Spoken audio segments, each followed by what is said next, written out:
Nah, sekarang gue mau ceritain di salah satu gunung di daerah Pandeglang, namanya Gunung Asepan. Gunung Asepan. Iya. Oke. Nah, gue dapet cerita ini tuh dari thread Twitter yang rame banget. Oh, oke. Dan bocoran dikit ya, Bi, biar lo kebayang ceritanya ya. Yang pas gue baca di thread ini, openingnya aja, tweet pertamanya di thread ini adalah kalimatnya, kami harus saling bunuh di gunung ini. Anjing. Nah, gue ceritain sekarang ya. Anjir, gue merinding lagi, Moy. Jadi ada salah satu karyawan orang Jakarta namanya Fajar. Oke. Nah, si Fajar ini mau ikut open trip gitu loh. Open trip naik gunung kan banyak kan. Open trip tuh ya kayak lo nge-trip sama orang-orang gak kenal, dalam satu trip ya lo berangkat bareng gitu loh. Oh, berarti trip with strangers gitu Iya, ya? jadi kayak ajang saling kenalan juga lah gitu. Nah, di situ si Fajar ini naik berenam, termasuk sama si pemandunya. Oke. Nah, mereka siap-siap ke gunung itu, yang mana kan gunung itu emang terkenal banget angker, Bi. Oh, si Gunung Asepan ini? Oke.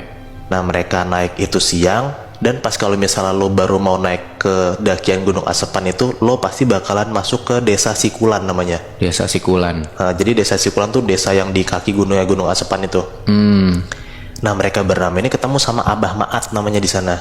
Oke. Nah, Abah Maat tuh kayak kuncennya si desa itulah. Oh, Nah, si Abah Mat ini ngomong ke mereka yang mau naik ini, ngingetin lah kalau misalnya kalian mau naik jangan macem-macem, ngomongnya jangan sembarangan, jangan pernah ambil yang bukan barang kalian, gitu lah. Pokoknya kayak ingetin orang kalau misalnya mau naik gunung biasalah kan gitu. Iya. Nah, udahlah, mereka mengiyakan omongan si Abah Mat itu dan mereka naiklah berenam. Oke.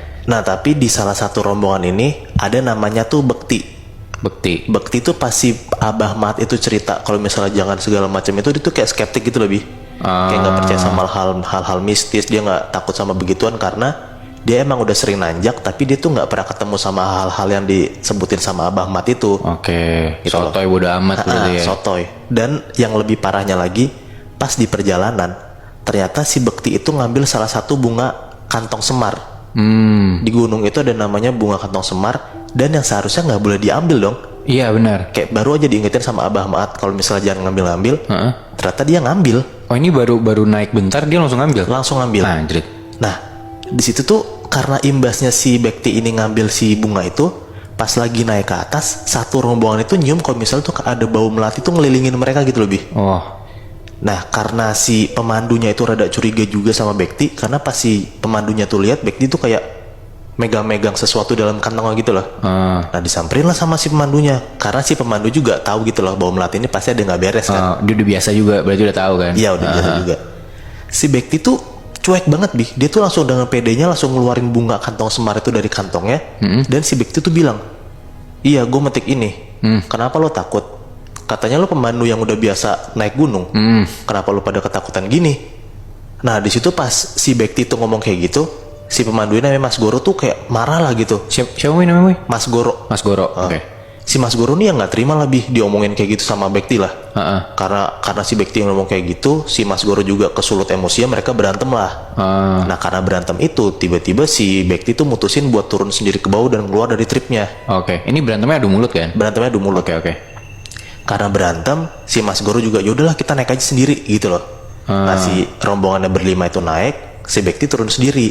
Oke. Sekitar 15 menit udah naik, tiba-tiba ada hal aneh, Bi. Kan tadi gue udah bilang tuh berlima naik ke atas, Bekti turun sendiri. Iya. Pas lagi naik ke atas, tiba-tiba rombongan ini ketemu lagi sama Bekti. Hah?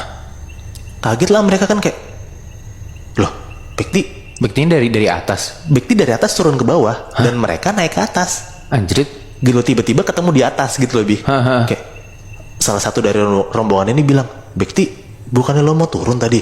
Bekti langsung ngomel-ngomel lagi kayak, anjing, gue udah sadar nih jalur gue tuh bener, kenapa gue tiba-tiba di sini nih?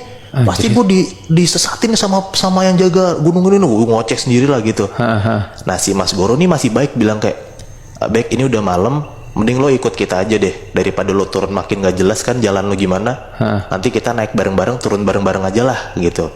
Nah, jadinya Bekti kayak nurunin egonya, Bekti ikut rombongan ke atas. Oke. Abis dari situ mereka udah naik ke atas, mereka udah ketemu posnya, mereka bikin tenda lah. Bikin tenda, yaudah ya, yang cewek-cewek tidur sendiri, yang cowok-cowok tidur sendiri. Karena tuh di trip berenam itu cewek-cowok campur gitu, Bi. Nggak cowok-cowok semua. Nah, tiba-tiba pas mereka lagi tidur di jam 6 pagi, mereka tuh kebangun karena mereka dengar kayak ada suara cewek teriak kenceng banget Bi.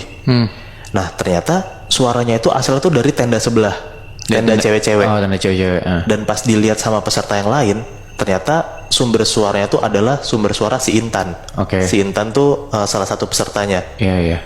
Pas mereka buka tendanya Intan, mereka kaget banget Bi, karena pas mereka lihat itu Intan tuh lagi teriak-teriak dan mukanya tuh berlumuran darah semua. Anjing. Tiba-tiba Intan nunjuk ke arah salah satu dari pesertanya itu juga, namanya Sekar. Pas Intan tuh nunjuk Sekar, cowok-cowok langsung nengok ke arah Sekar lah kan. Dan yang ternyata mereka lihat adalah Sekar udah mati terbunuh dengan ada garpu nancep di lehernya si Sekar. Anjrit.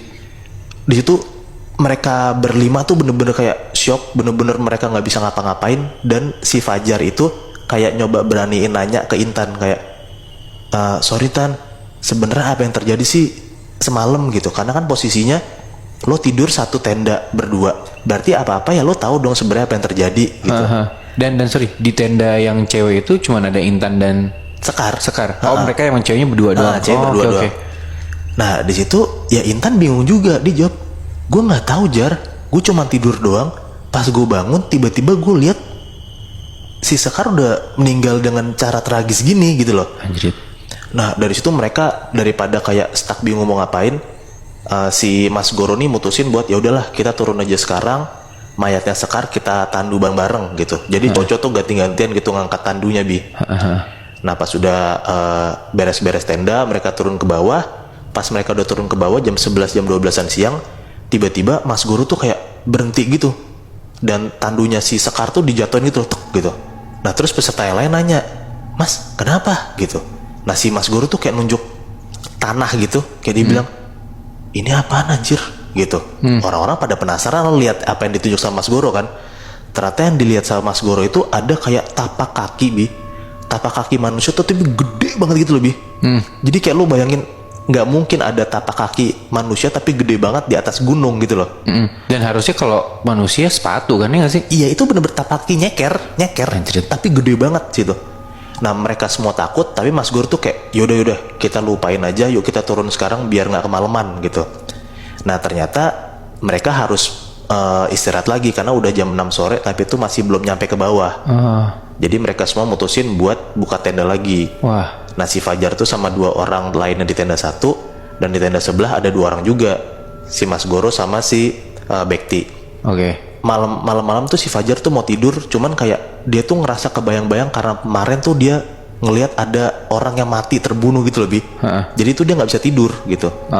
Nah pas dia lagi mau nyoba tidur, tiba-tiba tuh si Fajar dengar dari tenda sebelah ada kayak suara gerusak-gerusuk kencang banget gitu Bi. Dari tendanya si Bekti sama si Mas Goro kan.